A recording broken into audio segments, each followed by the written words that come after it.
সকাল থেকেই রৌদ্রোজ্জ্বল নীল আকাশ, ভ্যাপসা গরমের মধ্যেও মাঝে মধ্যে বইছে ঝিরি ঝিরি বাতাস।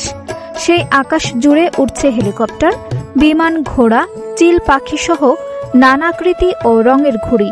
জয়পুরহাটের খ্যাতলালে তুলসী গঙ্গা নদীর তীরবর্তী সন্ন্যাসীতলায় বসেছে প্রায় ২০০ বছরের পুরনো এই ঐতিহ্যবাহী ঘুড়ির মেলা। ঘুড়ির মেলায় প্রতি বছরের মতো এবারও দূর দূরান্ত থেকে ছুটে এসেছেন হাজার হাজার মানুষ। বাংলা জ্যৈষ্ঠ মাসের শেষ শুক্রবার পঞ্জিকা অনুযায়ী সন্ন্যাসীতলায় মন্দির সংলগ্ন এলাকায় বসে এই ঐতিহ্যবাহী মেলা। স্থানীয়দের ভাষ্য, সন্ন্যাস পূজাকে কেন্দ্র করে প্রায় ২০০ বছরেরও বেশি আগে এ মেলার সূচনা হয়। এরপর থেকে প্রজন্মের পর প্রজন্ম ধরে চলে আসছে এই আয়োজন। জয়পুরহাট ছাড়াও নওগাঁ, বগুড়া ও আশেপাশের বিভিন্ন জেলা থেকে দর্শনার্থীরা আসেন এই মেলায়। বিকেলের পর থেকেই মানুষের ভিড়ে মুখর হয়ে ওঠে পুরো এলাকা।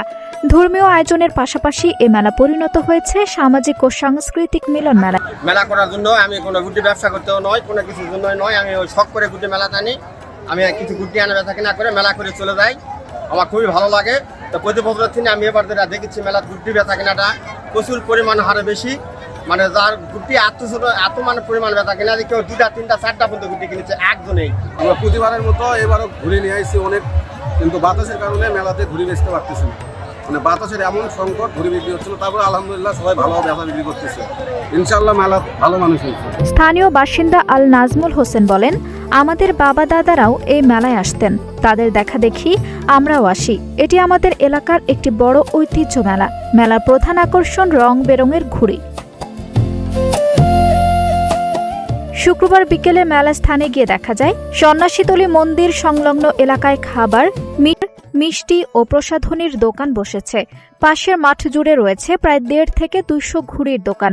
সেখানে শিশু, কিশোর সহ বিভিন্ন বয়সী মানুষের ভিড়। বিক্রেতারা জানান ৫০ টাকা থেকে ১০০০ টাকা পর্যন্ত দামের ঘুড়ি বিক্রি হচ্ছে।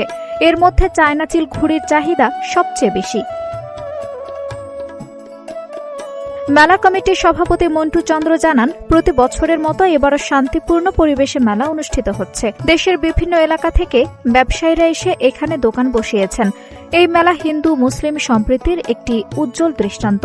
দীর্ঘদিনের এই ঐতিহ্য আমরা ধরে রাখতে চাই।